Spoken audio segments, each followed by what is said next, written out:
Sekarang kami berada di Ambon dan di sini merupakan salah satu objek wisata yang cukup terkenal di kota. Kami akan menemani dalam ibadah Maranatha Family Fellowship di hari Jumat tanggal 6 November 2020. Bapak Ibu Saudara-saudari sekalian, apa kabar semuanya? Saya berharap dalam keadaan sehat, walaupun memang dalam kondisi pandemi saat ini, tapi kita harus tetap bersyukur karena kemurahan Tuhan, kita bisa ada sampai saat ini berkumpul bersama walaupun memang dalam keadaan virtual. Untuk mengawali ibadah kita di hari ini, kita awali dengan doa. Untuk itu saya akan memimpin doa.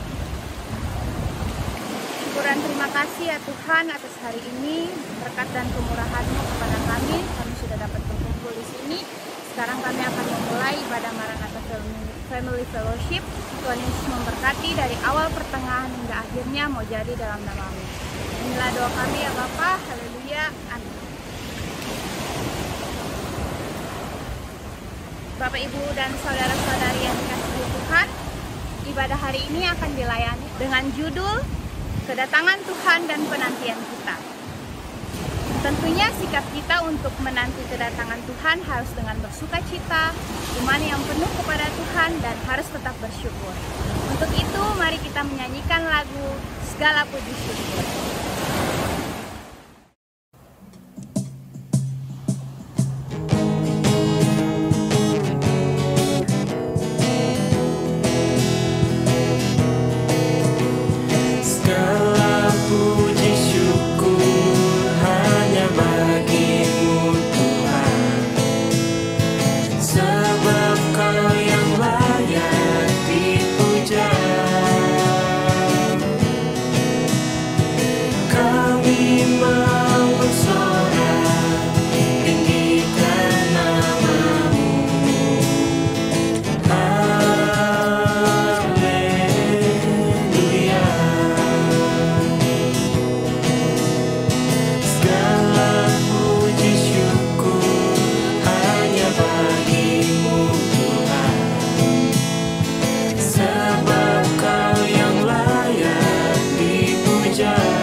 Saudara-saudari sekalian, sekarang kita akan masuk dalam pelayanan firman.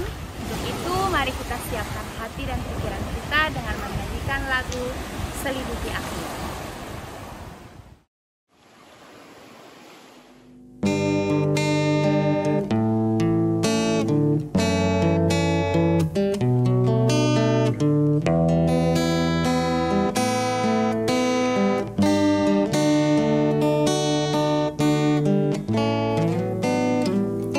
Selidiki aku, lihat hatiku, apa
Saudara-saudara yang dikasihi dalam Tuhan Yesus Kristus, Shalom.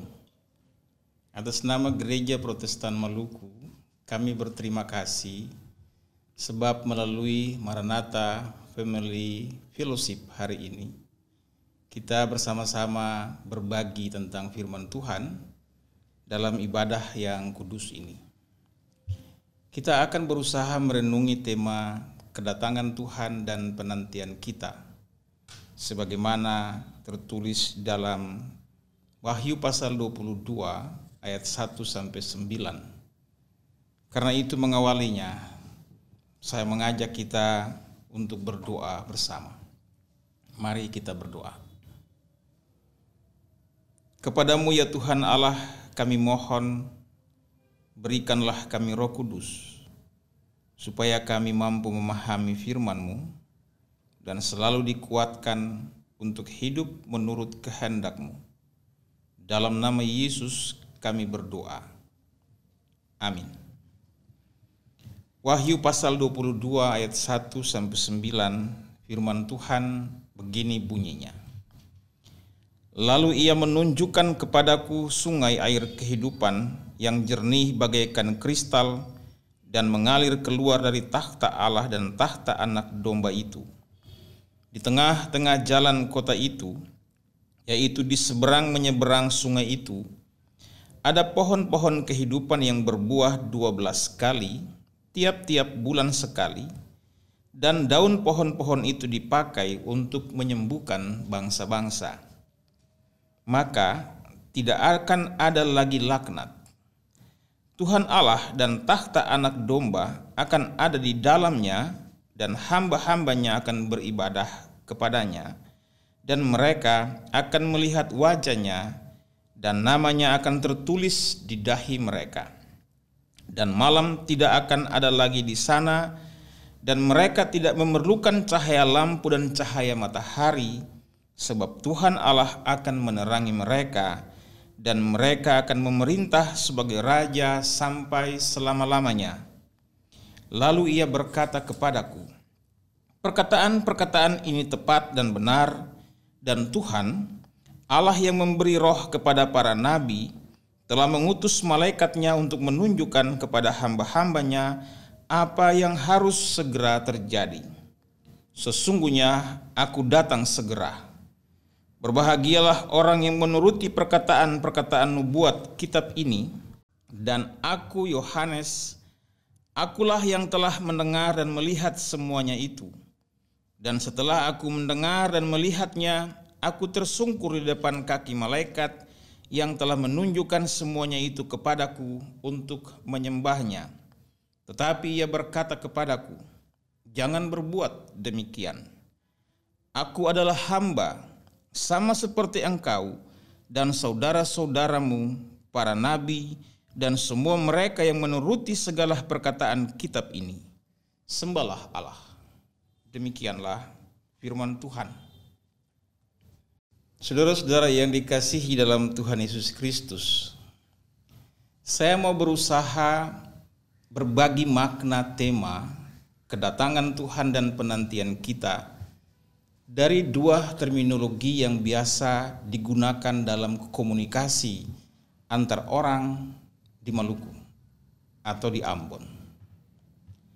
Terminologi yang pertama adalah tunggu beta bale, dan terminologi yang kedua adalah tunggu beta datang.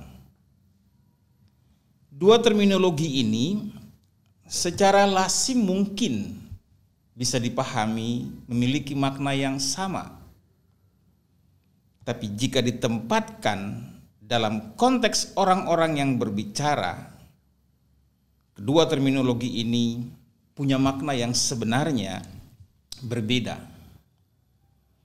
Bila ada yang sama dari dua terminologi itu, maka keduanya sama-sama menitik beratkan kepada janji. Adanya janji yang disampaikan seseorang kepada orang lain. Dan biasanya dalam hal itu ada itikat yang kuat untuk menepatinya. Istilah tunggu beta bale sering muncul di dalam komunikasi antar orang-orang muda. seorang yang mau pergi merantau, entah untuk belajar, entah untuk kuliah, atau juga untuk bekerja, kadang menjanjikan kepada kekasihnya, tunggu beta balik. Sebab dia akan pergi ke tempat yang lain untuk berjuang bagi masa depan. Sebenarnya dalam konteks itu, ia telah bersepakat membangun kehidupan yang lebih baik, atau mereka pun telah bersepakat untuk hidup bersama-sama. Tetapi oleh karena keadaan tertentu, oleh karena mungkin juga hasrat tertentu, dia harus memperjuangkan hari depannya itu di tempat yang jauh. Tapi komitmen kepada hidup, komitmen kepada cinta, selalu kemudian diisi dan diperteguh dengan janji itu, tunggu beta balik. Pada aspek itu, sebenarnya mereka belajar tentang kesetiaan. Sebenarnya mereka belajar, orang-orang muda itu belajar tentang bagaimana berpegang kepada komitmen. Dan itu menjadi kuat, bahkan itu menjadi bagian dari relasi mereka, keyakinan mereka. Karena mereka telah berjanji untuk membangun hidup bersama. Dan perjuangan untuk menjadi orang, atau biasa dalam bahasa kita untuk menjadi manusia, perjuangan untuk sukses, perjuangan untuk meraih pekerjaan adalah bagian dari komitmen untuk hidup. Sebab bagi kami orang-orang Maluku, orang-orang Ambon, sekali berjanji untuk hidup, hidup itu harus menjadi baik. Sekali berjanji untuk hidup bersama, kualitas kebersamaan itu yang menentukan harkat dan kehormatan kita. Namun, dalam konteks yang pertama ini, sering janji itu sulit digenapi atau bahkan tidak bisa digenapkan. Tentu karena ada banyak hal yang menjadi hambatan, dan sering karena orang berubah orientasi. Sering juga karena ada tawaran-tawaran yang jauh lebih besar, tapi juga sering karena ketidakmampuan kita untuk mempertahankan kesetiaan, ketidakmampuan kita untuk mempertahankan komitmen. Dan yang dalam semuanya itu, mungkin kita juga merasa, dan banyak sekali orang-orang Ambon, orang-orang Maluku merasa, kan belum ada ikatan resmi. Jadi kita masih bebas menentukan pilihan, kita masih bebas menentukan langkah, masih bebas menentukan arah, dan masih harus meraih cita-cita yang lebih besar, harapan yang lebih tinggi. Dan di dalam semuanya terkadang janji-janji itu menjadi buyar. Mengapa? Karena ikatan yang memperkuat kehidupan itu belum terbangun secara kokoh, atau belum menjadi suatu ikatan yang permanen. Si A yang berjanji masih merasakan dirinya mungkin berbeda atau terasing dari si B. Atau sebaliknya, mereka belum menjadi satu.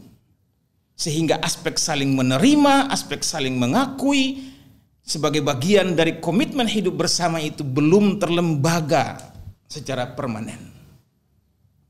Janji-janji yang seperti ini dalam kasus orang-orang muda di Ambon banyak yang kemudian tidak terwujud, bubar di tengah jalan oleh ambisi dan juga oleh hal-hal yang lain. Tunggu beta balik. Selain mempertanyakan kepada kita komitmen kesetiaan, tapi sekaligus juga menghadapkan kepada kita tentang realitas ketidakgenapannya. Sedangkan istilah yang kedua, tunggu beta datang, ini memiliki makna yang cukup berbeda secara tajam dari istilah yang pertama, tunggu beta balik. Karena istilah ini sering diucapkan oleh orang-orang yang sejak awal telah hidup bersama, yang sejak awal telah terikat bersama, yang sejak awal juga telah menjadi bagian satu terhadap lainnya. Di samping itu, istilah ini tunggu beta datang menunjukkan bahwa seperti misalnya saya yang berjanji, saya telah melakukan banyak hal dalam hidup saya, katakanlah dengan rumah tangga saya, dengan istri saya, dengan negeri, dengan kampung saya. Dan saya hanya pergi sebentar waktu untuk memperjuangkan hal-hal yang lain yang sebenarnya juga menjadi bagian dari konteks hidup keluarga dan rumah tangga saya, atau konteks hidup negeri. Dalam kekristenan kita, konteks hidup jemaat. Jadi saya pergi ke suatu tempat itu adalah benar-benar untuk kemudian berkarya dan akan kemudian kembali ke keluarga, kembali ke negeri, kembali ke jemaat. Maka bila ada hal-hal yang harus ditata, bila ada hal-hal yang ada masalah-masalah tertentu di sini, kalimat ini selalu menjadi daya dorong kepada saya untuk segera datang. Ada problem yang mesti diselesaikan di dalam keluarga, di dalam negeri, di dalam jemaat, di dalam gereja. Ada problem yang harus dibenahi di situ. Atau ada suasana yang mesti diubahkan atas kehadiran saya kembali ke sini. Dan pada hal itu, empati, kepedulian yang mendorong saya untuk datang. Harapan, permohonan yang mendorong orang-orang di sini, di keluarga, di negeri, di gereja, di jemaat, meminta dan mengharapkan kedatangan saya bila perlu segera dan tidak boleh ditunda lagi. Motivasi yang kuat itu tidak sekedar menunjukkan kepada rasa rindu, tapi kepada komitmen kepada hidup. Kembali komitmen kepada hidup, pada kehidupan.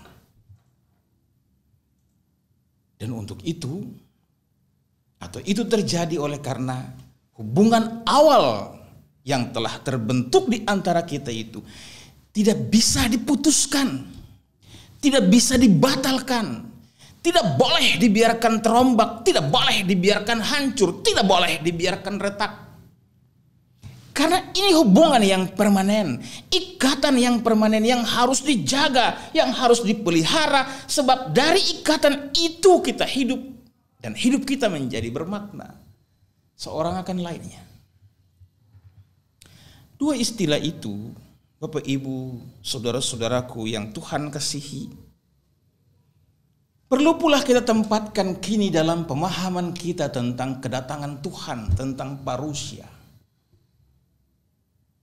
Semua rasul, entah itu rasul-rasul 12 murid atau Paulus, juga berada dalam dilema ini, dilema kedatangan Tuhan kedua kali.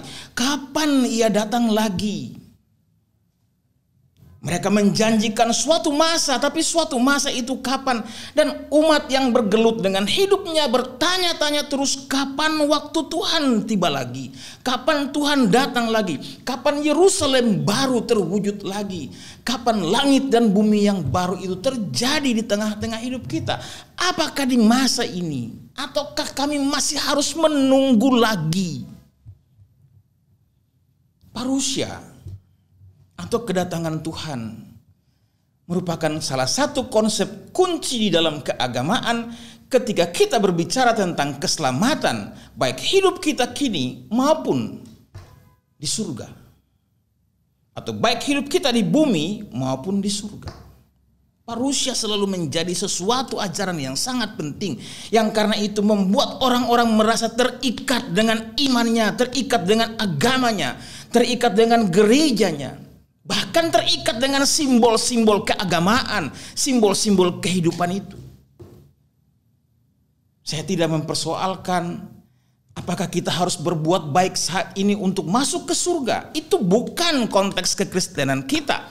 Sebab kita hidup di dalam jaminan bahwa Allah telah menyelamatkan kita. Maka apa yang kita lakukan kini bukan supaya kita masuk ke sana, ke surga, melainkan respons atas keselamatan yang sudah kita terima. Parusia mesti ditempatkan dalam hal itu. Kedatangan Tuhan harus dimengerti dalam hal itu, bahwa Dia yang akan datang adalah Dia yang telah menjadi bagian dari hidup kita. Dia yang berjanji akan datang itu bukan orang lain, bukan lagi sosok baru yang asing. Dia yang sudah kita kenal. Karena itu Dia tidak berjanji tunggu beta balik. Dia berjanji tunggu beta datang. Janji itu mengajak kita yang hidup kini, yang hidup di sini, yang hidup kini di saat ini, yang hidup di sini di Indonesia, yang hidup kini di saat ini, yang hidup di sini di Universitas Kristen Maranatha, untuk berpikir tentang komitmen kita dengannya, komitmen percaya kita terhadapnya, komitmen hidup kita dengan dunia, dengan manusia, sebagai wujud kita menyatu dengannya.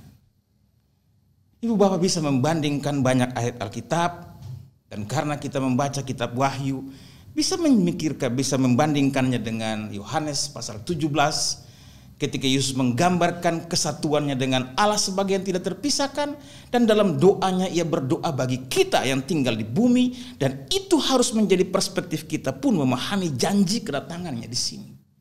Di dalam konteks Wahyu pasal 22. Komitmen kita lah yang penting.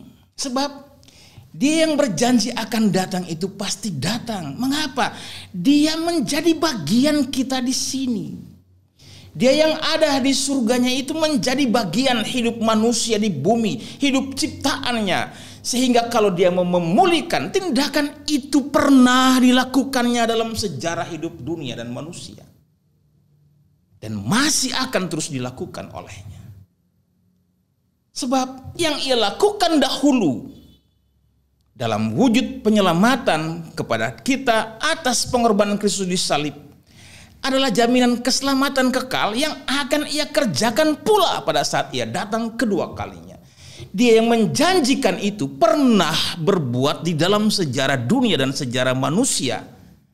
Karena itu Dia yang berjanji adalah orang yang tidak pernah ingkar janji. Karena Ia tidak mungkin merobohkan, menghancurkan, memutuskan ikatan hidup yang telah terjalin antara Allah dengan manusia. Kalau ditanya mengapa? Sebab Dia telah menjadi manusia. Itu alasan teologi mengapa Dia yang berjanji akan datang pasti akan datang.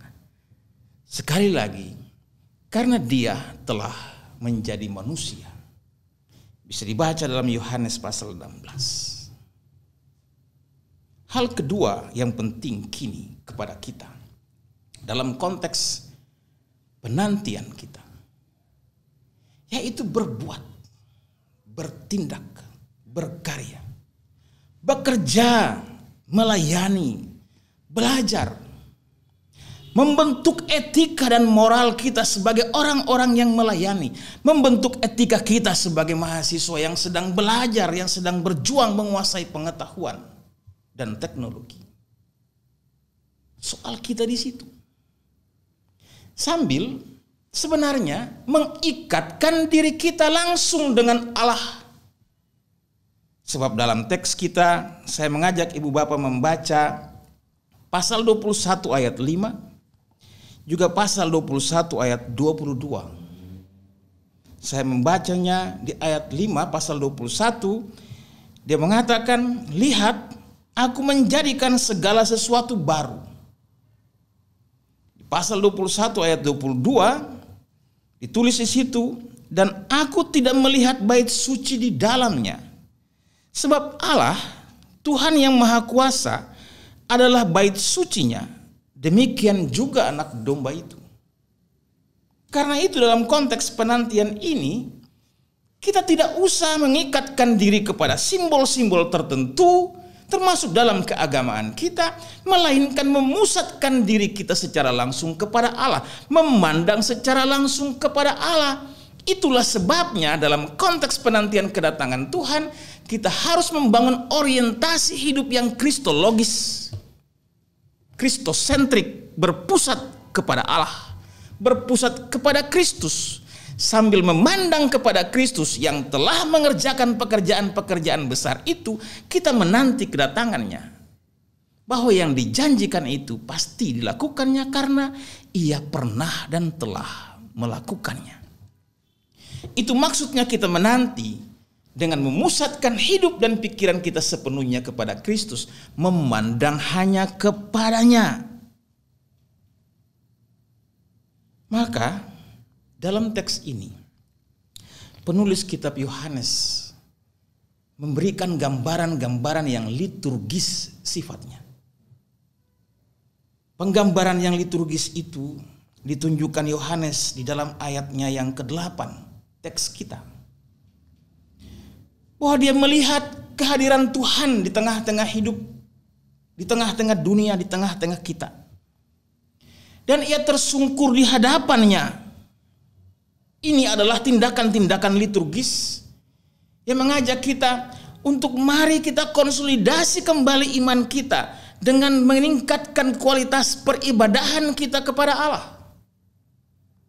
Sebab memandang kepada Kristus, kita harus memberikan segenap hidup kita, ketulusan, kesungguhan kita kepadanya, memandang kepada Kristus. Tindakan-tindakan liturgis itu juga adalah tindakan-tindakan yang mendorong kita untuk benar-benar menyembahnya di dalam keagungannya. Dan Tuhan sedang memperlihatkan keagungannya kepada kita dalam hidup ini. Bila ia mengatakan seperti dalam ayat 22 pasal 21 kutipan saya tadi, bahwa sebenarnya Allah adalah bait itu. Maka dalam konteks penantian ini, mari kita melayaninya. Melayaninya dengan cara apa? Melakukan segala bentuk pelayanan kepada sesama. Kita sedang bergumul dengan situasi pandemi COVID-19. Kita dipanggil untuk saling melayani. Kita dipanggil membentuk empati pelayanan kepada orang lain, kepada sesama. Wujudkanlah itu. Sambil tetap percaya bahwa Dia yang berjanji akan datang. Pasti datang. Sekali lagi, karena Ia telah menjadi manusia. Dan kalau kita harus meneladaninya, karena Ia telah menunjukkan teladan itu dalam hidup dunia, dalam sejarah hidup manusia, dalam sejarah keimanan kita. Kiranya Tuhan dimuliakan dan kiranya kita semakin kuat berpegang kepada pengharapan bahwa Dia yang berjanji akan datang, pasti datang. Dan kita terus memperkokoh semangat kita untuk menyembahnya, untuk melayani sesama, sebagai wujud kita melayaninya. Tuhan berkati kita semua, dan terpujilah namanya yang kudus. Amin. Bapak, Ibu, Saudara sekalian, marilah kita bersatu dalam doa.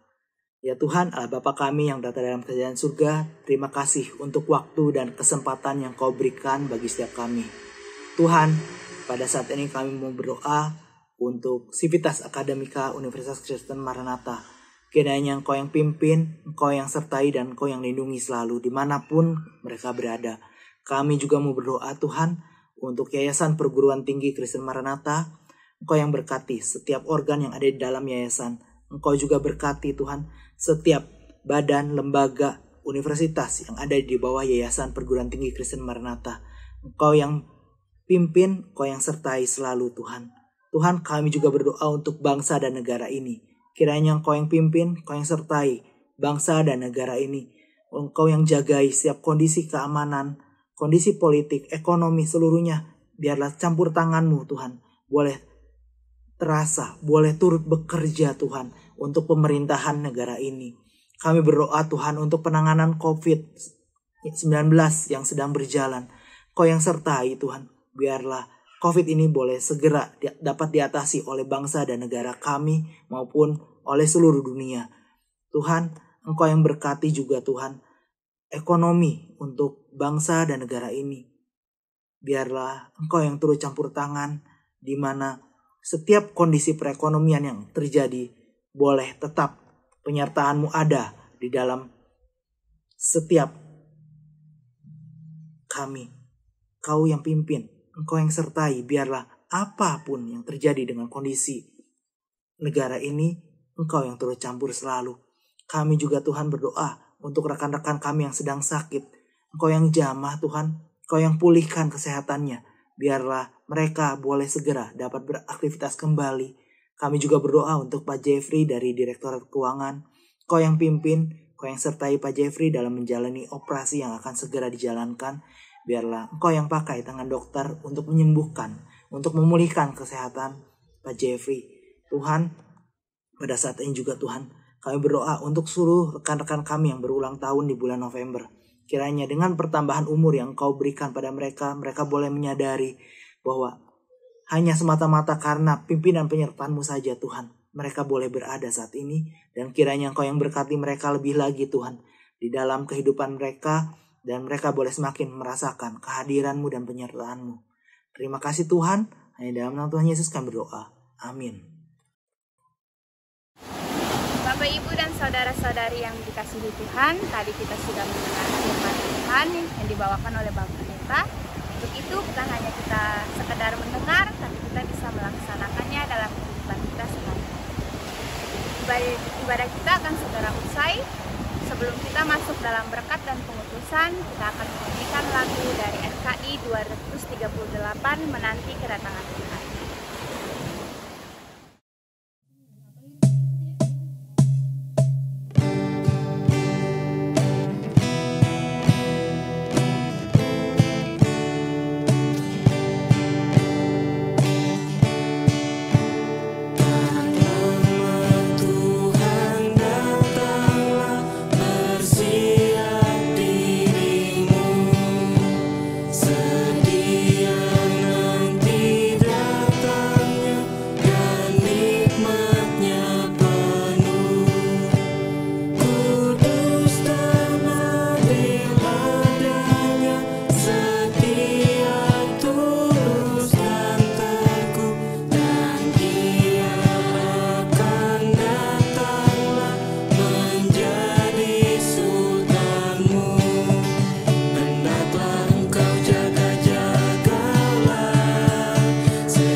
Saudara-saudara, kini arahkan segenap hidup kepada Tuhan dan terimalah berkat-Nya.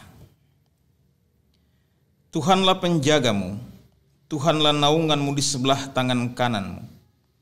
Matahari tidak menyakiti engkau pada waktu siang atau bulan pada waktu malam. Tuhan akan menjaga engkau terhadap segala kecelakaan. Ia akan menjaga nyawamu. Tuhan akan menjaga keluar masukmu dari sekarang sampai selama-lamanya. Amin. Tuhan memberkati kita semuanya. Shalom. Terima kasih Bapak, Ibu, dan saudara-saudari sekalian yang sudah ikut serta dalam ibadah Maranatha Family Fellowship pada hari ini. Saksikan ibadah kita di minggu depan dengan tema Panggilan Bertobat. Sampai jumpa di minggu depan. Tuhan Yesus memberkati.